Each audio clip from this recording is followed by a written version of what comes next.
അന്താരാഷ്ട്ര യോഗ ദിനാചരണത്തിൻ്റെ ഭാഗമായി കടവല്ലൂർ ഗ്രാമപഞ്ചായത്ത് ആയുർവേദ ഡിസ്പെൻസറിയിൽ യോഗ ദിന പരിപാടികൾ സംഘടിപ്പിച്ചു. കടവല്ലൂർ ഗ്രാമപഞ്ചായത്ത് പ്രസിഡന്റ് PI രാജേന്ദ്രൻ ഉദ്ഘാടനം ചെയ്തു.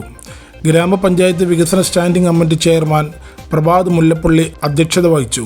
ഗ്രാമപഞ്ചായത്ത് മെമ്പർമാരായ Rajesh Kadavallur, MN Nirmala, Aneetha Ashokan, Nasar, homeo doctor Nisha എന്നിവർ ആശംസകൾ നേർന്ന് സംസാരിച്ചു. ആയുർവേദ ഡോക്ടർ മണികണ്ഠൻ സ്വാഗതവും പീയൂഷ് നന്ദിയും പറഞ്ഞു.